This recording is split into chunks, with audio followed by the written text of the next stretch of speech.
A DePaul University psychologist, Dr. Irma Halfter, has proved beyond any question of a doubt, through years of carefully documented studies, that our ability to learn improves with age. In other words, the old saying, you can't teach an old dog new tricks, may pertain to dogs, but does not apply to human beings. Someone once used that saying to Dr. Robert Hutchins, I believe it was, and he replied, people are not dogs, and knowledge is not a bag of tricks. Dr. Halfter has given new hope and renewed ambition to older people who thought the world had passed them by and that they could never compete mentally with the young. So significant are her findings that more than 600 schools, colleges, universities, government departments, and other interested organizations have asked for copies of her studies, which began when she was a candidate for her doctorate at the University of Chicago. According to Frank Hughes, who dug up the story, she has proved that older adults do about 10% better in the same circumstances, the same classrooms, than their younger companions.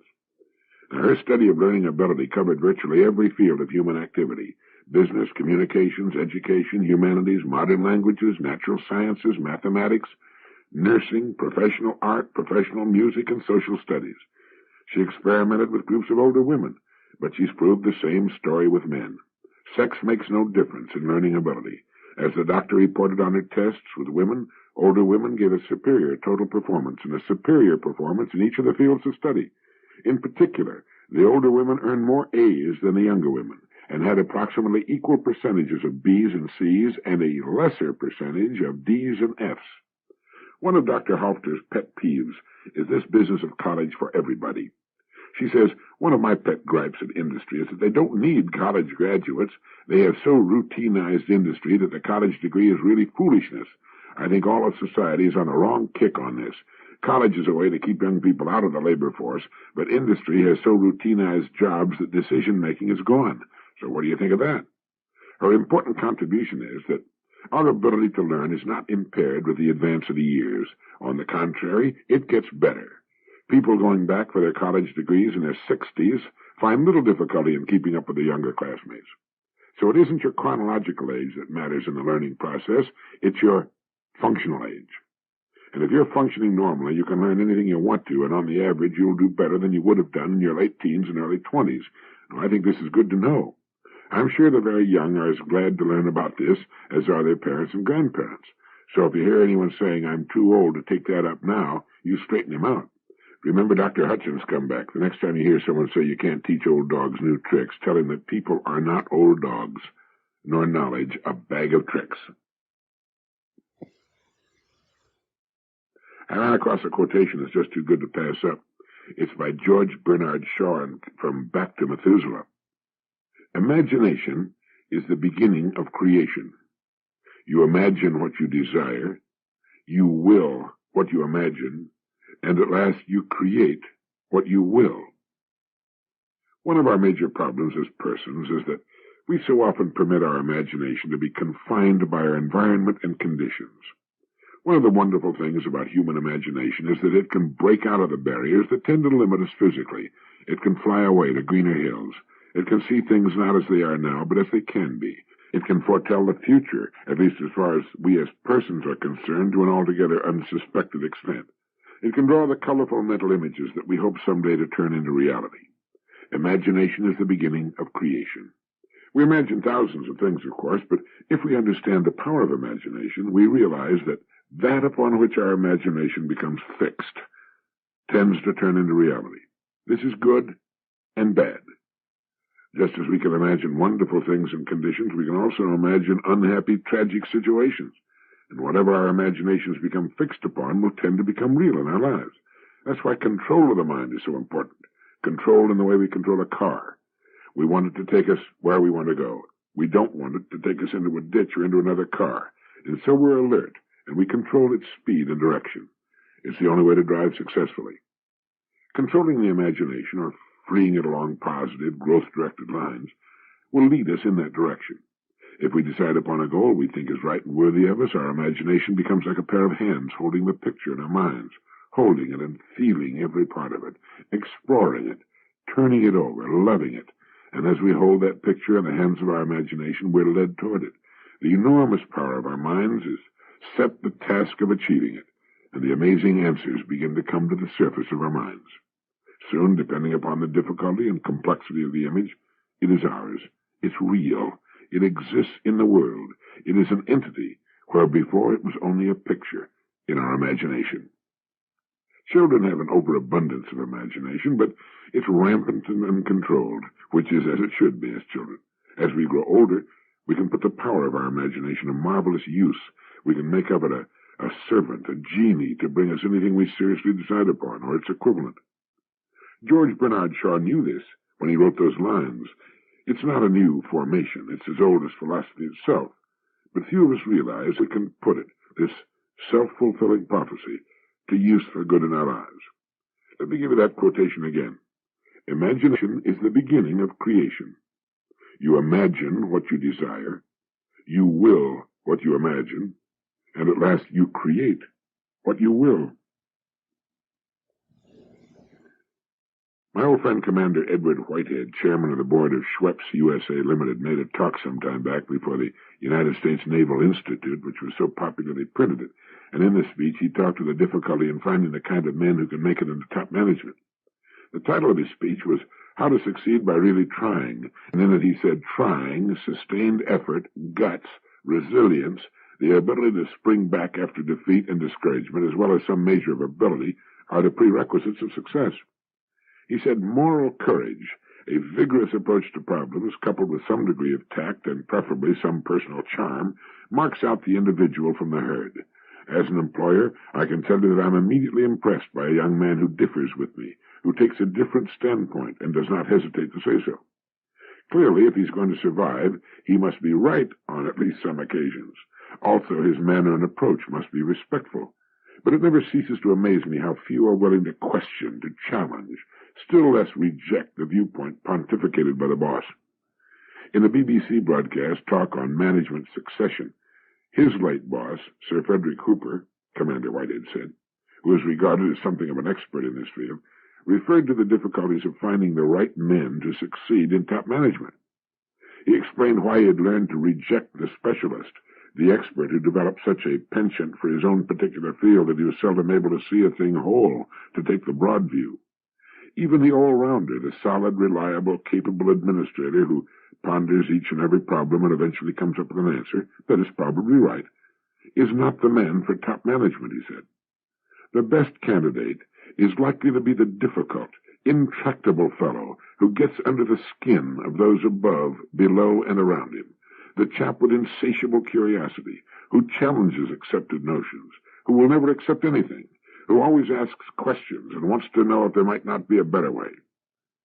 The Spanish adjective simpatico cannot be translated directly into English, but the man who can be so described, and who also possesses sensitivity and empathy, is certainly a jump ahead of the field. The capacity to get quickly on terms with the other person, to tune in on his wavelengths, to be able to judge his reactions to what you say is an invaluable attribute. If you have it, you know at once how far you can go, whether to suggest, persuade, flatter, cajole, or beat him over the head. This tells a young man full of steam and ideas how far he can go in forcing them upon a reluctant boss. The extent to which this quality is present is immediately conveyed to the man whose opinion you're trying to influence. If it's there, if he feels that you are simpatico, he will listen and be disposed to do what you want him to do. Some ideas on how to get to the top, or how to pick people for top management jobs. The best candidate is likely to be the difficult, intractable person who gets under the skin of those above, below, and around him, the person with insatiable curiosity, who wants to know if there might not be a better way. Many people, seeing Commander Whitehead in the well-known television commercials, do not realize that behind that famous beard and rich British accent is one of the finest minds in modern business management. His success in introducing his product to the world outside of England, Schweppes Tonic, is legendary. In his talks, he stresses the need for vigor, physical and mental. Feats of creative genius have been performed by ailing men, he said, men who were barely alive. But ordinary mortals cannot hope to emulate genius. For us, it's fair to assume that we can do a good day's work only when we're fit. The mind is a part of the body. It is all of a piece. And only if the body is in good shape does the mind continue to initiate things and function to maximum effect. Going further than that, prodigious efforts, great works, can only be done by a man with a superabundant energy and vigor. This comes sometimes as a gift from God, but if that is not the case, only hard work, years of discipline, years of training will produce the same effect. He goes on to say, personally, I can't even pretend to function efficiently if I'm feeling under the weather. I know, however, that when I'm in normal health, I function almost aggressively, laying about me in all directions at quite a pace. It's tough on my staff, but it gets things done. This vigor stems, I think, from being fitter than most of my contemporaries, and it's not happened by accident. I train for the job. Moreover, I promised myself many years ago that, God willing, I'd live to reap the benefits of my labors. My experience, he goes on to say, indicates that considerations of this kind arise too frequently when it's too late, when a man has exhausted his reserves by years of abuse. Beyond a certain age, it is too late to repair the damage. I attach enormous importance, he said, to this attribute for reasons closely connected with that vital characteristic, resilience, the ability to spring back after defeat. A man needs vigor to stay the course. He must be bursting with it to enable him to ignore setbacks, disregard discouragement, and rise above inevitable deterrents to action, the sheer inertia or the indifference of others. Only a man of vision, which is an unquenchable spirit and immense vigor, will press on with his cause in the face of the apathy of those whom he is trying to persuade. Any person who has set out to achieve something that he considers to be worthwhile, whether it be a sacred cause or a personal ambition, will know exactly what I mean. Well, I could not agree with him more. Getting a good idea across to others, getting it implemented, getting it from the idea stage into concrete expression is one of the world's toughest jobs, and it takes a person in good physical condition to do it. As a general rule, people in top management positions are in surprisingly good condition. Dr. Gene Mayer, professor of nutrition, Harvard University, in a speech before the Charles Allen Thomas Science Symposium in St. Louis, pointed out the sad fact that the United States is constantly slipping with respect to the rest of the world for the average remaining lifetime for men at age 40. We've gone from 11th in 1966 to 40th and 9th to 23rd for women. And of all causes of death, cardiovascular death is the big problem. 1 million such deaths in each of the past 3 years, with 3/4 of these having been coronaries. That for almost half of our men in the 40 to 60-year range, death as a result of heart disease, means that we have returned unwittingly to the days of the great pandemics, like the great plagues of the 14th century, when 1/4 or 1/2 of the population died of one disease. And this American phenomenon is probably a preview of what will happen in all industrial societies eventually. Dr. Mayer went on to point out that among causes of cardiovascular death and crippling, obesity is the major factor, as it is with diabetes and liver disease. Obesity is a complex syndrome where genetic and environmental factors interact, and in some cases, traumatic factors are also involved. Our studies show that it can be due to disturbances in the function of regulatory mechanisms, of which the better known are situated in a part of the brain known as the hypothalamus. We're beginning to understand the mechanism of action of these centers well enough to imagine the possibility of a magic bullet depressing the action of the so-called feeding centers. Most obesity, however, appears to be directly the result of our mode of life. She said, I have shown a number of years ago that the mechanism of regulation of food intake works poorly or not at all at very low levels of energy expenditure.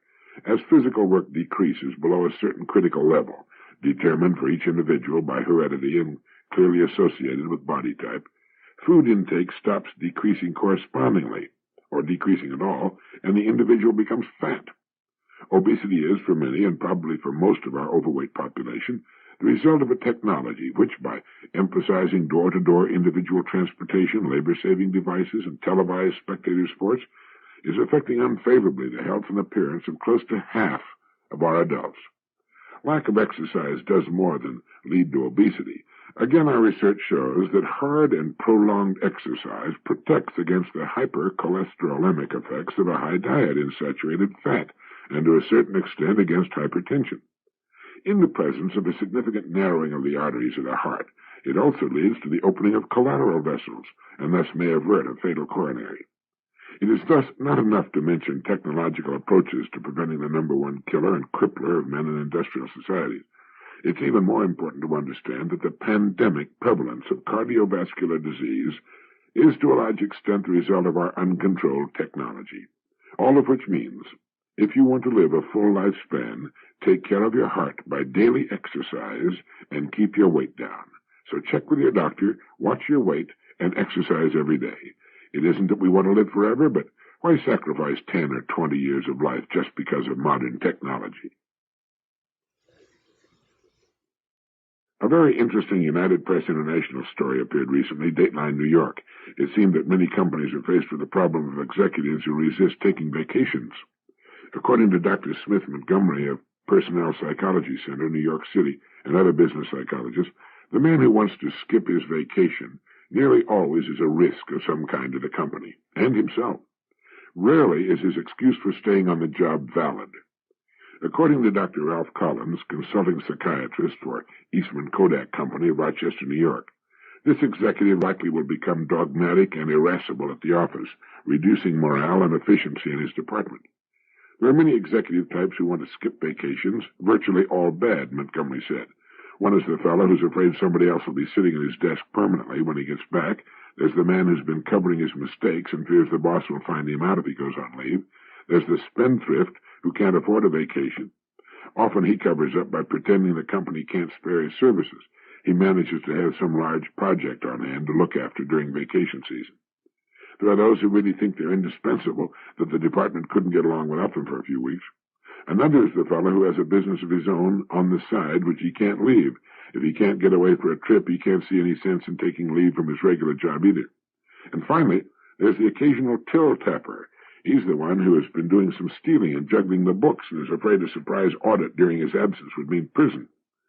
Employers are not entirely blameless for this vacation problem, said Montgomery. Business psychologists now and then encounter employers who intimidate employees into not taking vacations in order to save the cost of extra summertime help or to avoid losing the sales or services of a valuable employee. This is a good way to lose him permanently.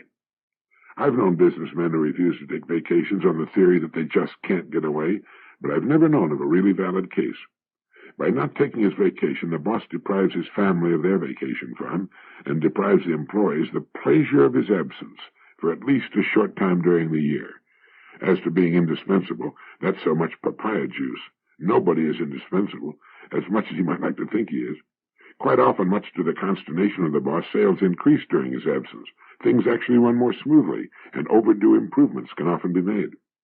So take your vacation, get away from it all, and get a change of scenery, a fresh attitude, and quite often some excellent ideas you wouldn't have gotten otherwise. Yes, Virginia, there are those who resist taking vacations, and where you find them, you will also find problems of various kinds. There was once a manager who had all the tact and consideration for the feelings of others as a wounded wolverine. To him, there was only one way to do things, and that was his way. As far as he was concerned, all other human beings, but especially those in his charge, were revolving morons.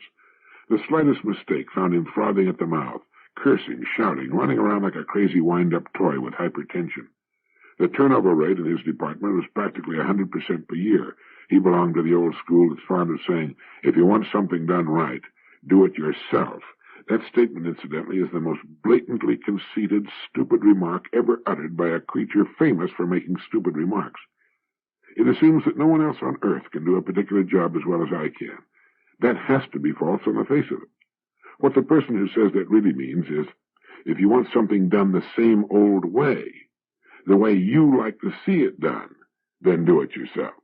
Anyway, this manager of whom I speak was a problem for the whole company and was fast becoming about as popular as a cute athlete's foot. Finally, it was suggested to him that he have a frank evaluation session with his people, with the idea of reaching better accord and bringing more peace and productivity into his department. The suggestion was made to him by a person of higher authority, so he went along with it.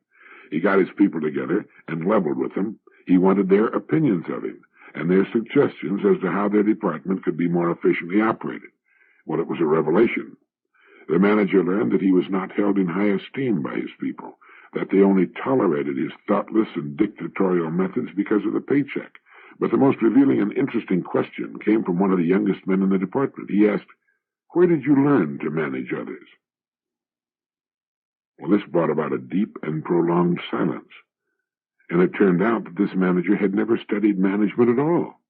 He had never in his life read a single book on management techniques or how to get along well with other human beings. It seems that he had taken it for granted that management ability came along as standard equipment like a navel at birth. He learned, in fact, that he didn't know the first thing about managing others, and that it might be a good idea if he gave a little thought to the subject, which he did. He began to study everything he could find on the subject. He built a fine library of materials on good management and became, in the process, a very good manager. The turnover in his department dropped to normal, people walked around smiling and whistling for a change, and productivity soared. The moral of the little story is that if you're a manager, have some frank, no-holds-barred evaluation sessions with your people. Tell them that what they say will have no effect on their jobs, and then listen. Getting along well with other people is still the world's most needed skill. With it, there's no limit to what a person can do. We need people. We need the cooperation of others. There's really very little that we can do alone. A really good novel is a rare and wonderful thing. We look forward to getting back to it, and we hate to put it down. Even though we rush through it, we hate to see it come to an end. You'll occasionally hear someone make the comment that he reads only nonfiction. In nonfiction, we seldom see the real truth, as far as people are concerned, except for those books about people written by experts. It is in fiction that the truth may be told. We can easily speak the deepest truth about ourselves when we're putting the words in the mouth of a so-called fictional character. Fictional characters can do or say anything, and we are safe and can say, well, it's only fiction. About the novel, Henry James wrote, "The advantage, the luxury, as well as the torment and responsibility of the novelist is that there's no limit to what he may attempt as an executant, no limit to his possible experiments, efforts, discoveries, successes.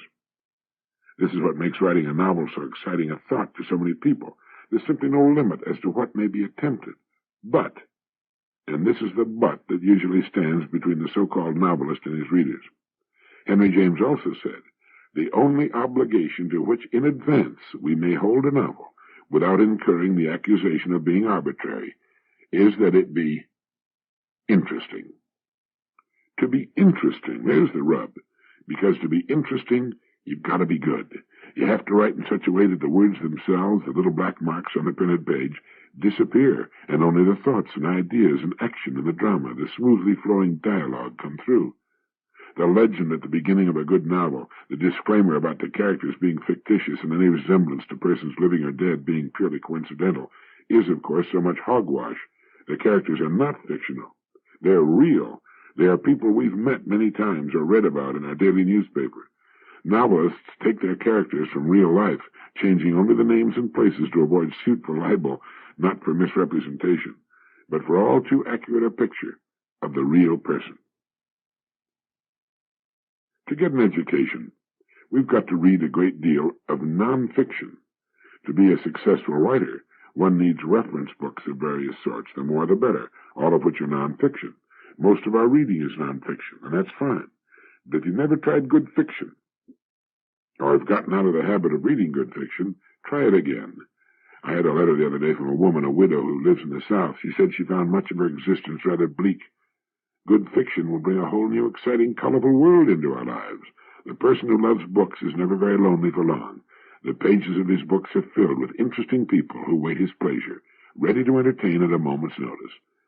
Yes, a really good novel is a rare and wonderful thing. I've finished 3 excellent novels in the past couple of weeks, and I always keep a couple in my briefcase when I travel. In Saul Bellow's excellent novel, Mr. Samler's Planet, published by Viking, he writes, underneath there persists, powerfully too, a thick sense of what is normal for human life. Duties are observed, attachments are preserved, there is work, people show up for jobs. It's extraordinary. They come on the bus to the factory. They open the shop, they sweep, they wrap, they wash, they fix, they tend, they count, they tend the computers. Each day, each night. And however rebellious at heart, however despairing, terrified, or worn bare, come to their tasks. Up and down in the elevator, sitting down to the desk, behind the wheel, tending machinery. For such a volatile and restless animal, such a high-strung, curious animal, an ape subject to so many diseases, to anguish, boredom, such discipline, such drill, such strength for regularity, such assumption of responsibility, Such regard for order, even in disorder, is a great mystery, too. Oh, it is a mystery. One cannot mistake this for thorough madness, therefore. One thing, though, the disciplined hate the undisciplined to the point of murder. Thus the working class, disciplined, is a great reservoir of hatred. Thus the clerk behind the wicket finds it hard to forgive those who come and go in apparent freedom. And the bureaucrat, glad when disorderly men are killed. All of them. Killed. Well, that's one of the best pieces of writing I've come across in some time, and it's one of the reasons I like to read Saul Bellow. He makes you think. He makes you go back and read a paragraph over again. He pulls you up and puts all your mind to work. Surely we've all wondered why people stay in their traces instead of jumping out of them. People show up for jobs. It's extraordinary. They open the shop, they sweep, they wrap, they wash, they fix, they tend to computers, each day, each night. And however rebellious at heart, however despairing, terrified, or worn bare, come to their tasks, up and down in the elevator, sitting down to the desk, behind the wheel, tending machinery. Yes, it's a great mystery. Except that they do what they have been taught to do. They follow the examples of those who have gone before. Once in a great while, a bus driver will take off for Florida with his bus, or a newspaper man will sail alone across the Atlantic, but 99.99%, however rebellious at heart, however despairing, terrified, or worn bare, come to their tasks. How about you? Love your work? Love your life? Happy, like the old neighborhood, the town, the part of the country? Man has been called the responsible animal. As a rule, he sticks with his family, his friends, and his work, and tries to find meaning in it all. And it's a good thing he does. But reading Saul Bellow's words makes you think, doesn't it? And it is true that disciplined hate the undisciplined to the point of murder. Thus the working class, disciplined, is a great reservoir of hatred. And the clerk behind the wicket finds it hard to forgive those who come and go in apparent freedom. In a great city, you see the teeming millions working in such order, commuting to and from work, tending their families and mowing their lawns and shoveling snow without question. It's marvelous. And it is a mystery, isn't it? Thank you.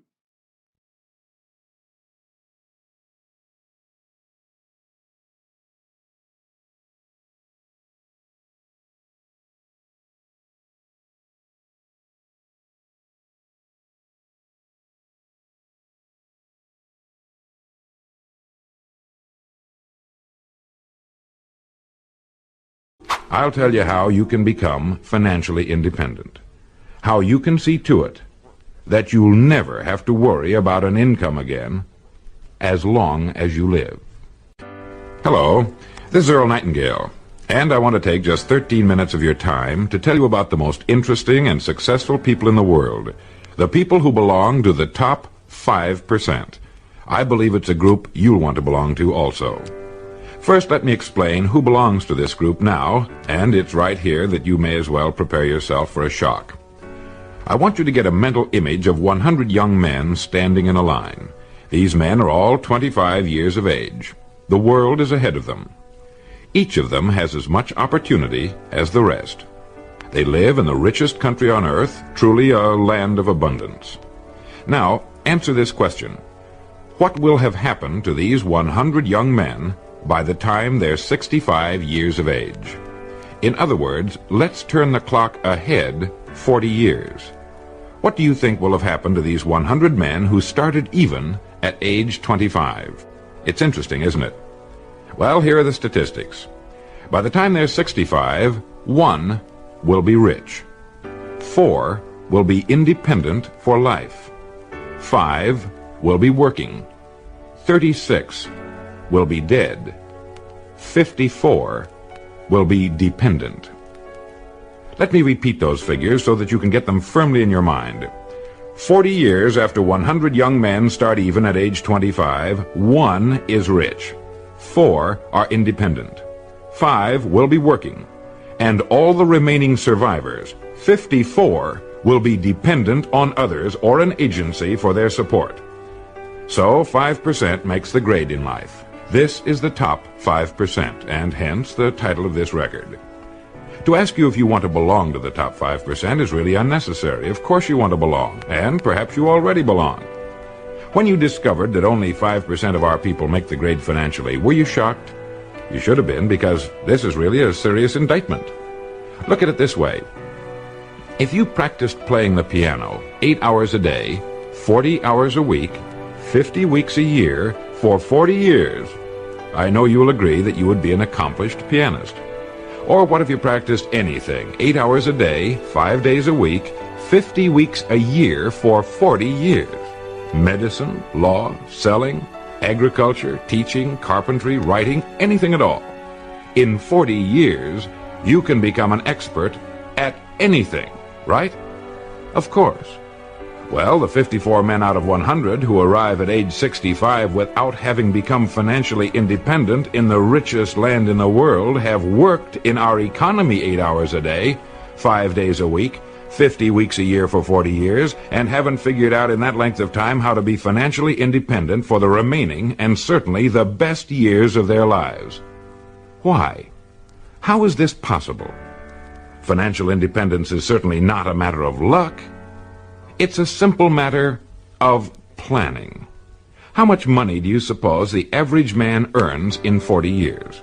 Well, going by present statistics, a man of even very average income should earn in excess of $200,000. That's a fifth of $1,000,000. That's a fortune. Where does it all go? Well, while you're pondering this question, let me tell you what the experts say. They say that only 5% makes the grade because that's the group that does not conform. That's the group that does not follow the crowd. Let's take a quick look at conformity today and see what it can mean. If we conform, that is, if we act like everybody else, the odds are about 95 to 5 that we'll miss the boat too. Why do people conform? Well, not too long ago, the great Nobel Prize-winning Dr. Schweitzer was asked in London, "Doctor, what's wrong with men today?" And the great doctor replied, "Men simply don't think." And that's the answer. Men conform because it seems like the easy thing to do, and because they've been taught to conform. From the time they were born, all through school, they were told what to do. They wanted to be liked, to belong to the group. They dressed, played, and acted like the other children. They didn't want to be different because children are sometimes cruel to those who are different. They spent, let's say, at least 18 years learning to conform to their group. Then came the service. Again, they were told what to do. Again, they must conform. Suddenly, a man is out of service, out of school, and on his own for the first time. Now, what's the most natural thing in the world to do? Right. It's to look around and see what the other fellows are doing. Since we've always been told what to do, why should we start thinking for ourselves at age 25? So he gets a job, and again looks around to see how the other fellows are doing their jobs. Now, since it seems to be a part of human nature to do no more than a person has to in order to get the weekly paycheck, again he conforms. Now, we know he has 40 years to become great at what he does. Plenty of time. But does he do it? Not if he follows the crowd. Not unless he decides to join the top 5%. If we follow the crowd, we haven't got a chance. If we think independently and follow our good ideas with action and stay with it, nothing in the world can keep us from succeeding. Now, if you don't mind turning this record over, I'll tell you how you can become financially independent. How you can see to it that you'll never have to worry about an income again as long as you live. Now let's look at the big picture calmly and analytically. Since statistics prove only 5% makes the grade financially, in a country where there's more than enough to go around, all the rest must be doing something wrong. And what do the leading educators and experts say is wrong with most people today? They just don't think for themselves. They simply do not look at life as a complete thing with a beginning, a middle, and an end. Well, it's obvious then that if we don't want to conform, because by conforming we miss the financial boat, we must think. We must think now, before it's too late. There are only two things that can contribute to financial success. The first is the work we do for a living, and the second is the amount of money we save, since it's only by saving money that it can be accumulated and put to work for us. You see, by logically following the whole thing through, step by step, we get rid of all confusion, doubt, and guesswork, and we're left with two jobs that anyone can handle. One, the work we do for a living, and two, the money we can save. Now let's take them in order. First, the job. Naturally, I have no way of knowing what it is you do for a living or what your circumstances happen to be. But more than 20 years of research have proved one thing. No matter what your job may be at this moment, it holds the key to your future. It contains the road to greatness if it's handled in a certain way. There's no such thing as a job that is not loaded with hidden opportunities. From checking hats to laying bricks, from working in a factory to selling shoes, whether you work for someone else or for yourself, there is hidden in your daily work more opportunity than you could develop in a lifetime, if you will look for it. How many ideas do you think you could get in a single day if you really started to think? 5, 20, 100? Well, have you ever stopped to think that one idea can make you rich? How do you think your job will be handled 10 years from now? Can you do it that way now? What improvements will be made in your industry during the next 50 years? You know that improvements are inevitable. Someone's going to have to come up with them. Why not you? What's the history of your job? How did it begin? How did your industry begin? Do you know as much about your job and industry as a doctor knows about medicine and its history? You really should, you know. Have you given the same work and dedication to your job that an attorney has given to the study of law? You see, whatever it is that you do for a living is your profession. There's no such thing as one job or profession being more honorable or better than any other. It is all in the way we look at what we do. It is our attitude that makes the difference. How long do you think it would take you to know everything there is to know about your job and its application to your industry and our economy as a whole? 5 years? Do you realize that if you attack your job for the next 5 years the same way you'd have to if you were working for yourself, that you can be a national expert on your particular job in 5 years? You see, a person can become an expert at any one particular thing in 5 years, and it's the experts in this country who can write their own tickets. It's the experts who get the ideas. It's the experts who are constantly in demand, regardless of economic cycles. Your mind is a great and largely unexplored continent. You own it, and no one else can trespass upon it. We know it contains unbelievable riches, but they must be found, and there's only one way to explore and prospect the human mind. We must think. Like any other kind of prospecting, it takes time and dedication, but of this you can be absolutely certain. If you will begin to do your job as you have never done it before, and think constantly of ways in which it can be done better, you will immediately belong to the top 5%, and you will definitely get the ideas that will guarantee you a great future. Now you might say, why should I knock myself out for the company I work for? This is what the majority says, and remember, it's the majority which always has, and unfortunately probably always will, miss the boat in life. You are actually working only for yourself. Each day you're building the house you and your family must live in, and the materials and methods of construction you put into your house will determine its strength and your degree of greatness. Remember, no matter what it is that you are now doing for a living, it contains the key to greatness if you will only look for it until you find it. So much for the job. The second point that can guarantee our being in the top 5%, those who achieve financial independence, concerns the money we save systematically until we are independent.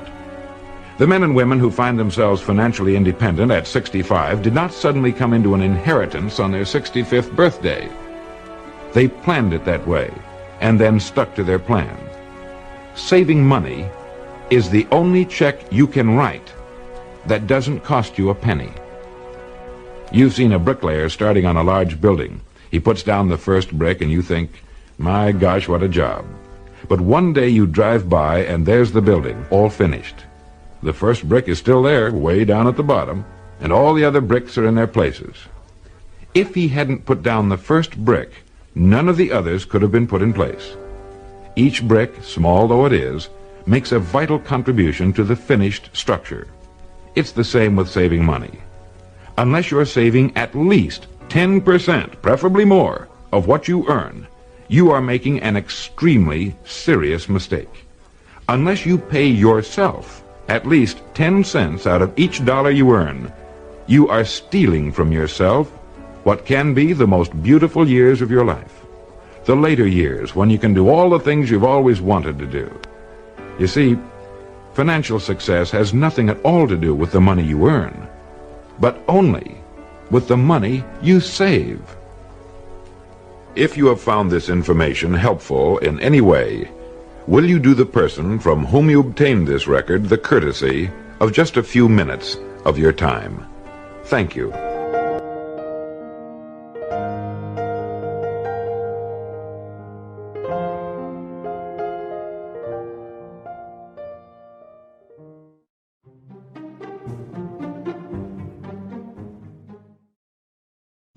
Getting back to our saying that self-confidence is a kind of psychological credit card, I don't think enough has been said about the power of positive expectation. It's truly amazing, and there's simply no explaining it. When we confidently expect something worthwhile to materialize in our lives, it invariably does. It works like pure, unadulterated magic. It gives each of us a kind of magic wand with which we can bring all sorts of interesting and rewarding events and things into our lives. Those who have cultivated this power, who consciously and actively work at it, regularly do the most amazing things. As with neurosis, we're often taught as youngsters to expect the worst. We have so often heard people say, well, with my luck, the whole deal will fall through, indicating that their luck is usually bad. How many times have we heard someone say, if you don't expect to succeed, you won't be disappointed? And learn to be content with what you get. On giveaway television programs, we watch young people, playing it safe. A bird in the hand is worth two in the bush. I read a financial column in the Miami Herald the other day in which a young man of just 20 wrote of his losses in a mutual fund and commented that he'd been unable to sleep and he'd lost weight over it. The columnist commented that he should never risk his money. He should put it in the bank or a savings and loan where he knows it's safe. I think it's safe to say that the majority of people have a suspicious and negative outlook toward those life situations which, to an intelligent minority, represent virtually unlimited opportunities. Now, this is not to say that positive and expectant people do not occasionally lose money in their investments or have problems. I'm sure they do. It's just that it doesn't bother them the way it seems to bother most people. And over the long haul, well, they're miles ahead of the pack. They face their days with an attitude that expects the best, and that's what they're going to get as long as they can maintain it.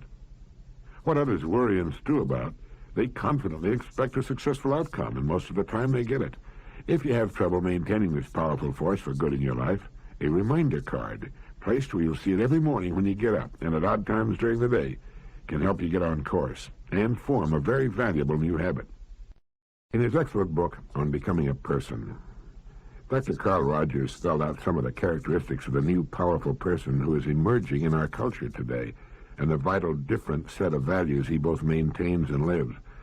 I stressed, he writes, his hatred of phoniness, this new person, his hatred of phoniness, his opposition to all rigidly structured institutions, his desire for intimacy, closeness, and community, his willingness to live by new and relatively moral and ethical standards, his searching quality, his openness to his own and others' feelings, his spontaneity, his activism, and his determination to translate his ideals into reality. I'm talking, he wrote, about a relatively small number of people, but I believe that these people constitute the change agents of the future. When some part of a culture is decayed at the core, a small group with new views, new convictions, and a willingness to live in new ways is a ferment that can't be stopped.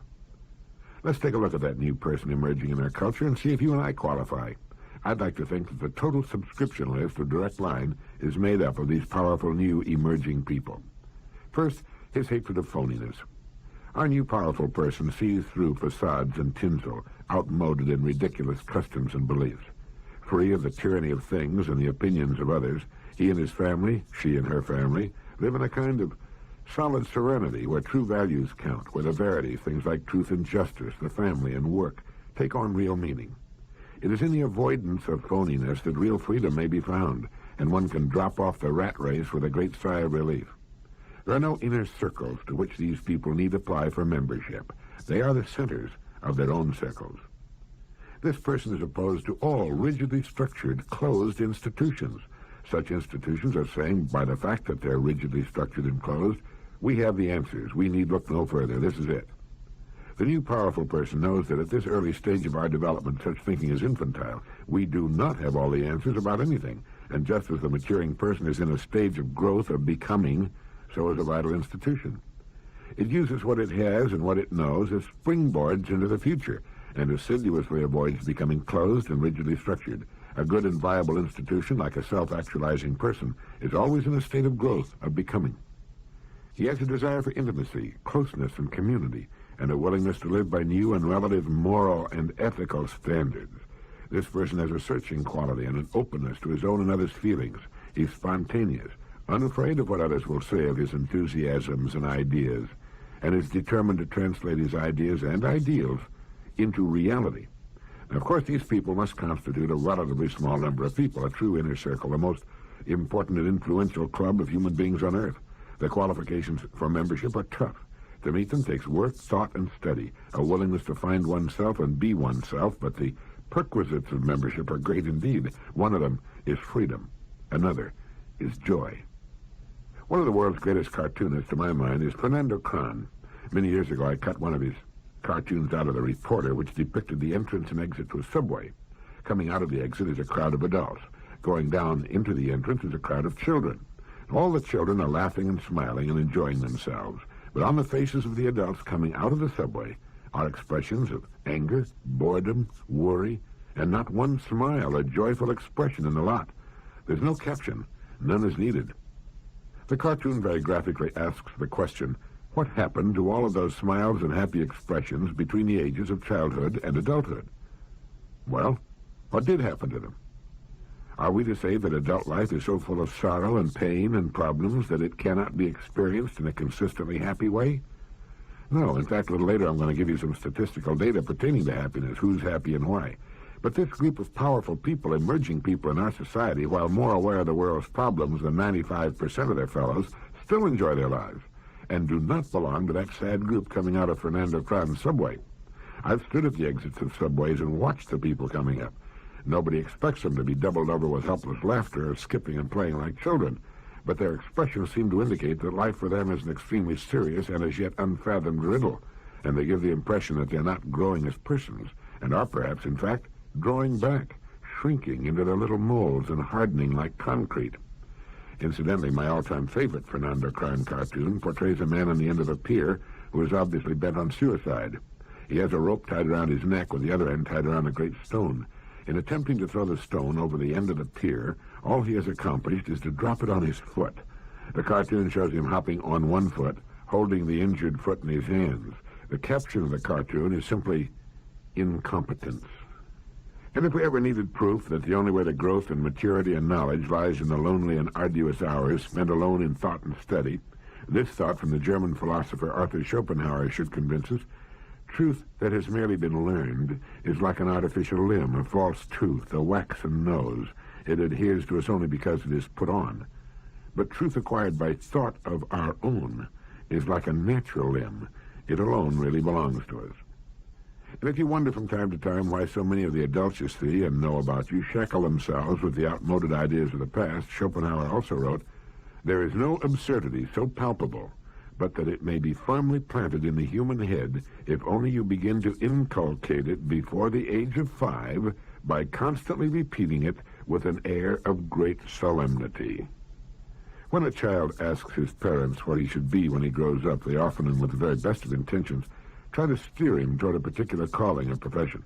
I remember my parents wanted me to be a lawyer. When children seek advice, here's a pretty good answer. Look for the truth. Look for the truth in everything. Spend your entire life looking for truth, and you will have spent it as nobly as any human being who ever lived. And the calling that's right for you will come along. Archibald MacLeish wrote, "What is freedom? Freedom is the right to choose, the right to create for oneself the alternatives of choice. Without the possibility of choice and the exercise of choice, a man is not a man, but a member, an instrument, a thing."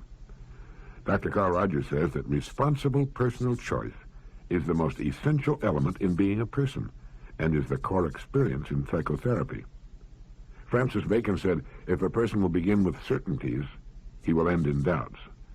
But if he will be content to begin with doubts, he will end in certainties." Isn't it true that we try to raise our children to begin with certainties in which we ourselves have no deep and abiding faith? And isn't it also true that most people reach adulthood in frustration and doubt and fear because those childhood certainties have crumbled and fallen apart? Could this be why the people coming out of Fernando Kran's subway appear to be marching to a death camp? Now let me read something to you and see what you think of it. 40,000 years ago, in the bleak uplands of southwestern Asia, a man, a Neanderthal man, once labeled by the Darwinian proponents of struggle as a ferocious ancestral beast, a man whose face might cause you some slight uneasiness if he sat down beside you, a man of this sort existed with a fearful body handicap in that Ice Age world. He had lost an arm, but still he lived and was cared for. Somebody, some group of human things in a hard, violent, and stony world loved this maimed creature enough to cherish him.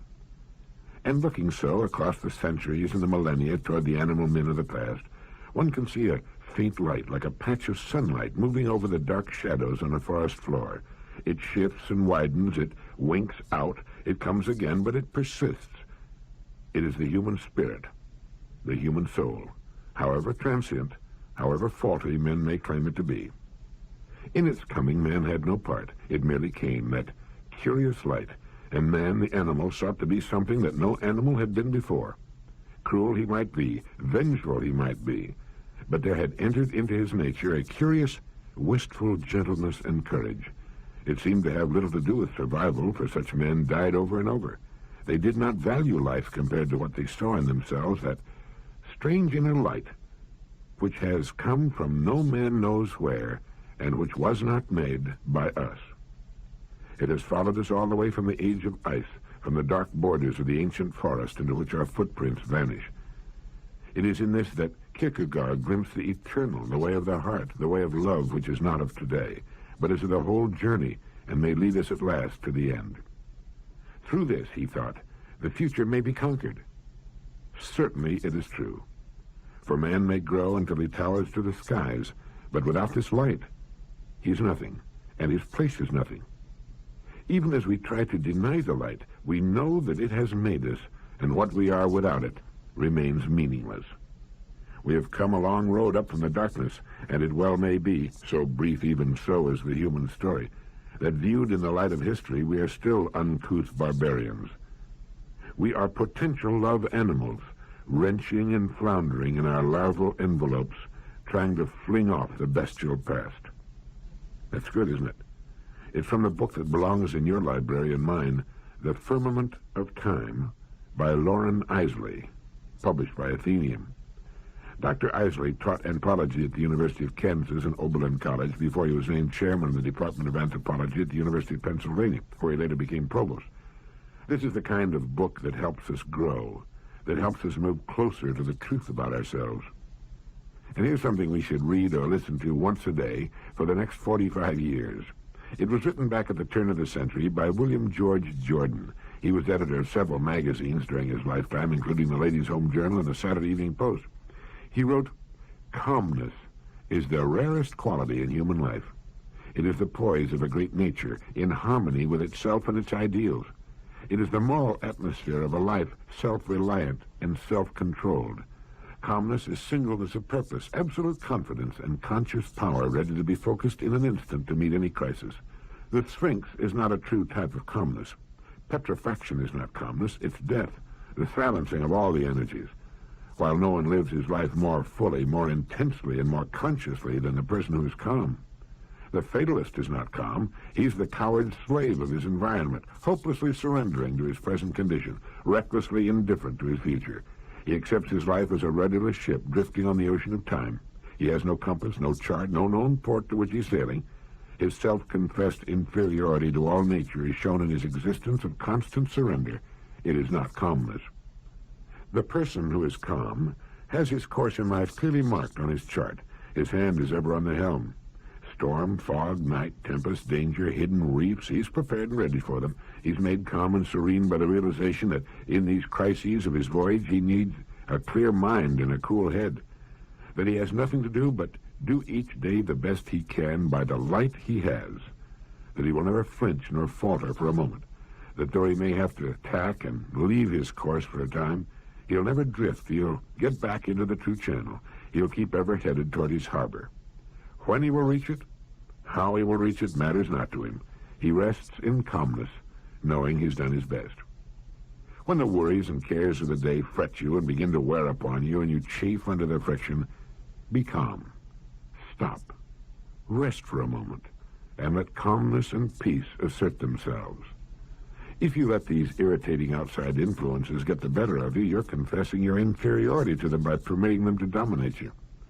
When the tongue of malice and slander, the persecution of inferiority, tempt you to retaliate, when for an instant you forget yourself so far as to hunger for revenge, be calm. When the gray heron is pursued by its enemy, the eagle, it does not run to escape. It remains calm, takes a dignified stand, and waits quietly, facing the enemy unmoved. With the terrific force with which the eagle makes its attack, the boasted king of birds is often impaled and run through on the quiet, lance-like bill of the heron. No person in the world ever attempted to wrong another without being injured in return, some way, somehow, sometime. Remain calm. Now, although that was written at the turn of the century and in language that today might sound a bit affected and archaic, it's a good message. If ever there were a quality needed in the crisis-filled world of today, it's calmness, and the kind of clear thinking calmness produces. Another attribute of that new emerging person we were talking about. I wonder how improved our days would be if we would make it a point to go over that little message every morning. Here's a quotation I like. It's by William Drummond. He who will not reason is a bigot. He who cannot is a fool. And he who dares not is a slave.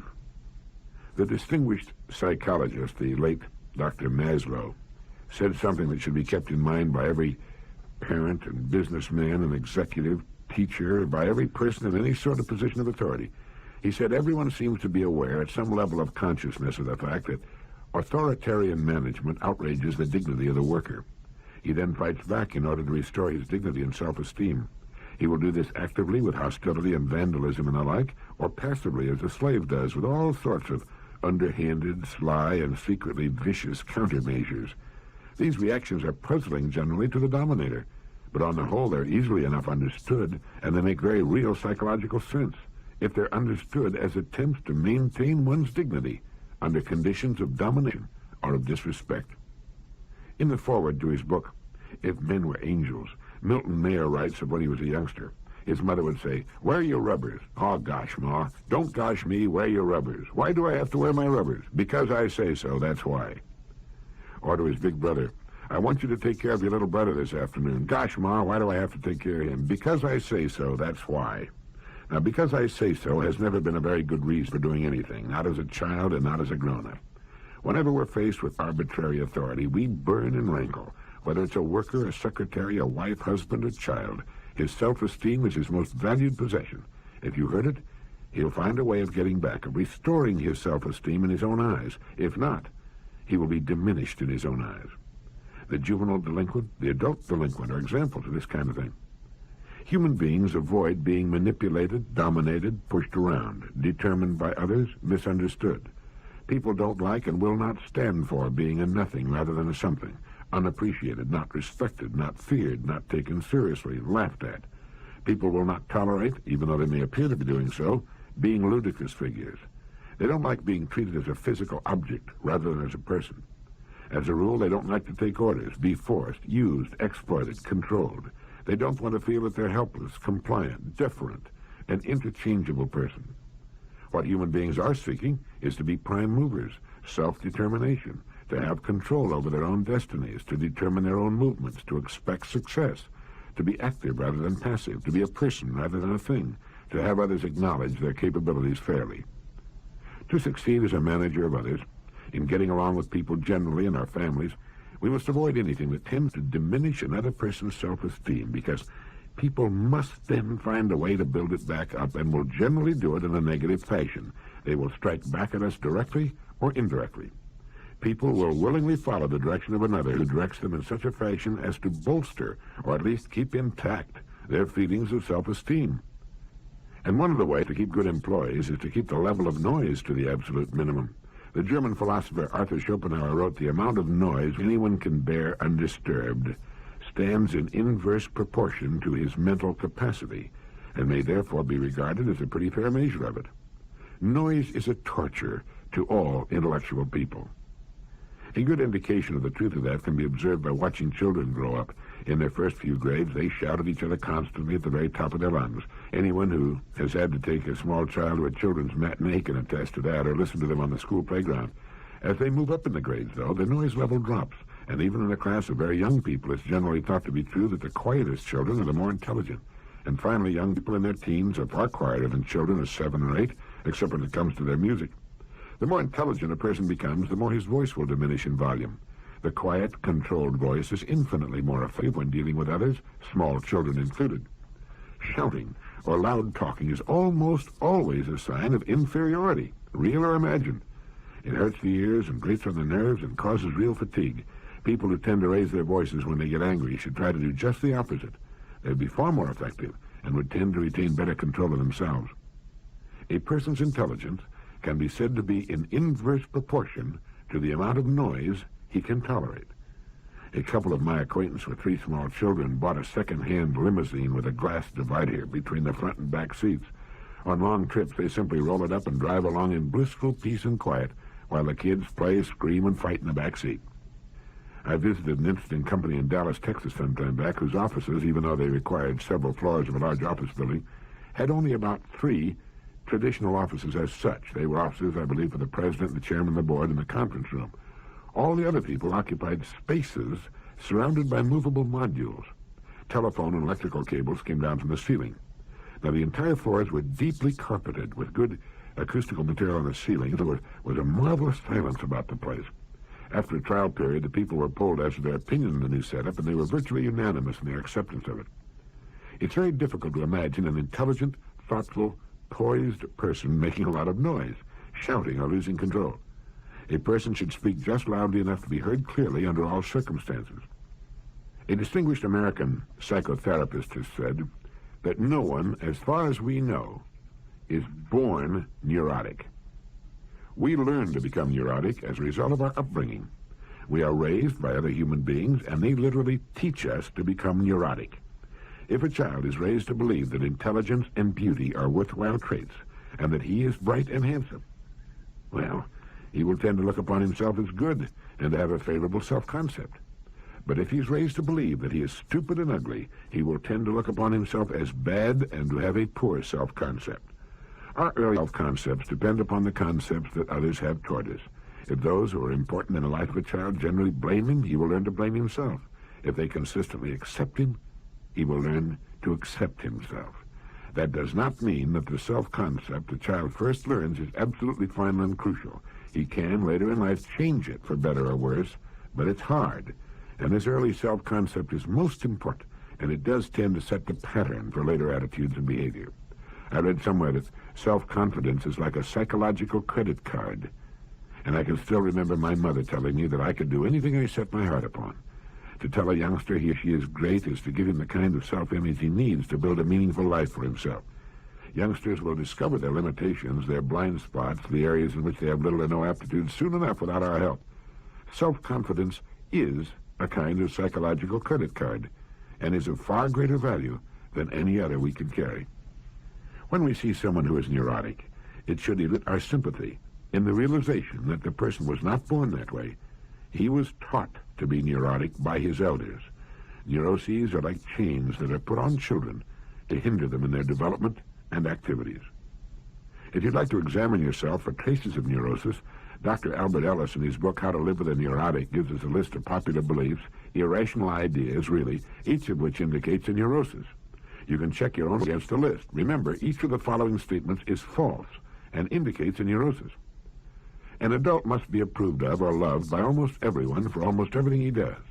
What others think of him is most important.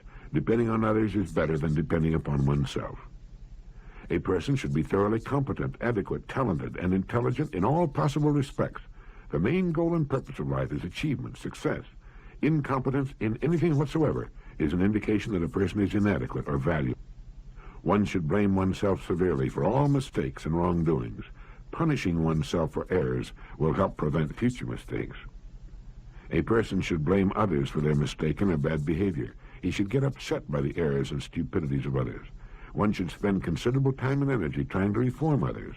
One can best help others by roundly criticizing them and sharply pointing out the error of their ways. Because a certain thing once strongly affected one's life, it should indefinitely affect it. Because a person was once weak and helpless, he must always remain so. Because parents or society taught the acceptance of certain traditions, one must go on unthinkingly accepting these traditions. If things are not the way one would like them to be, it is a catastrophe. Things should be better than they are. Other people should make things easier for us, help with life's difficulties. No one should have to put off present pleasures for future gains. Avoiding life's difficulties and self-responsibilities is easier than facing them. Inertia and inaction are necessary and or present. One should rebel against doing things, however necessary, if doing them is unpleasant. Much happiness is externally caused or created by outside persons and events. A person has virtually no control over his emotions and cannot help feeling bad on many occasions. If something is or may be dangerous or injurious, one should be seriously concerned about it. Worrying about a possible danger will help ward it off or decrease its effect. Well, how did you do? That was a list of beliefs indicating neurosis.